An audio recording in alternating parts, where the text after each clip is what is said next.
Hello friends, welcome to Divi fashion world. Today என்ன பார்க்க போகிறோம்னா, சுருக்குப்பை எப்படி தைக்கிறதா பார்க்க போகிறோம். இதுதான் நான் ஃபஸ்ட் டைம் ட்ரை பண்ணியிருக்கிறேன். நான் ஆன்லைனில் பார்த்து தான் ஒன்று நான் கற்றுக்கிட்டு இருக்கிறேன். அதே மாதிரி நீங்களும் உங்களுக்கு பிடிச்ச வீடியோஸ் எது புரியுதோ அந்த வீடியோ பார்த்து கற்றுக்குங்க. சும்மா வீடியோஸ் பார்த்தா மட்டும் பத்தாது, பார்க்குறக்கு ஈஸியாக தான் இருக்கும். ஆனால் அது தைக்க போது தான் அதில் நம்ம என்ன மிஸ்டேக் பண்ணுறோம், இது எப்படிங்கிற மெத்தடு நமக்கு தெரியும்.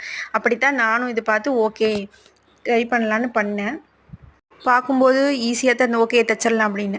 ஆனால் தைக்கும்போது தான் நான் என்ன ஆர்வக்கோளாறில் என்ன தப்பு பண்ணியிருக்கிறேன்னு தெரிஞ்சது.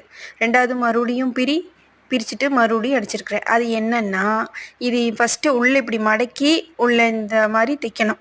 நான் என்ன பண்ணேன், அப்படி நேராக மடித்து அடித்தாச்சு. அது திருப்பி பார்க்கும்போது எப்படி இருந்துச்சுன்னா, உள்ளே ரோப் கோர்க்க முடியாத மாதிரி இருந்துச்சு.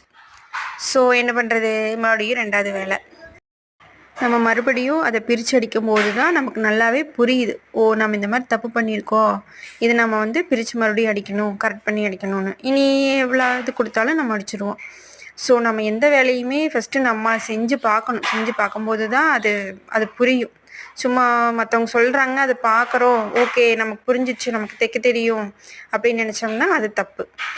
நம்ம ஒரு டிசைன் ஏதாவது பார்த்தாலுமே, ப்ளவுஸில் பார்த்தாலுமே அந்த டிசைன் நம்ம ட்ரை பண்ணி பார்க்கணும். அது பார்த்தோம்னா தான் அது என்னென்னே புரியும், பார்க்குறதுக்கு புரியும். ஆனால் தைக்கும்போது வரவே வராது. நான் ஸ்டார்டிங்கில் அப்படி தான் ப்ளவுஸ் தைக்கும்போது எவ்வளோ உள்ள துணி விட்ருக்கோம், 2 இன்ச்சு 1 இன்ச்சு விட்ருப்போம். ஆனால் நான் தைக்கும்போது அந்த அரை இன்ச்சு தான் வந்துச்சு. தப்பு பண்ணியிருக்கோம். மறுபடியும் ரெண்டாவது, first blouse, second blouse, third blouse, 10 blouse தைச்சாச்சு நல்லா பர்ஃபெக்டாக தைக்கிறதுக்கு. அதுக்கப்புறம் தான் இப்போ வெளியில் தைச்சி கொடுத்துட்ருக்குறேன் நான். இப்போ ஒரு ப்ளவுஸாக வந்துட்டுருக்கு. ப்ளவுஸ் நார்மல் ப்ளவுஸே நல்லா ஃபிட்டிங்காக சூப்பராக தைச்சி கொடுத்துட்டோம்னா போதும். அதுக்கப்புறம் டிசைன் கொஞ்சம் கொஞ்சமாக கற்றுக்கலாம். அது போக போக நமக்கே தோணும் ஒரு ஒரு டிசைனாக.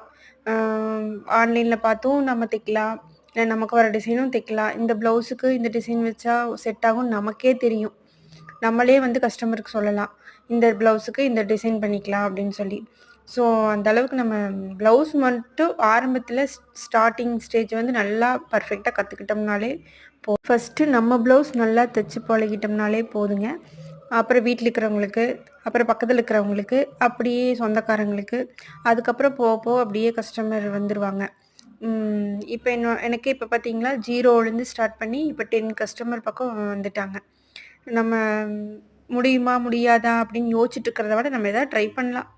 ட்ரை பண்ணோம்னா கண்டிப்பாக நமக்கு ஏதோ ஒரு வழி கண்டிப்பாக கிடைக்கும். ஸோ நீங்களும் இதே மாதிரி ட்ரை பண்ணுங்கள். ஃபைனலி சுருக்கு பை ரெடி ஆயிடுச்சு. இது என்னோடய ஃபஸ்ட்டு சுருக்கு பை. எப்படி இருக்குன்னு கமெண்ட் பண்ணுங்கள்.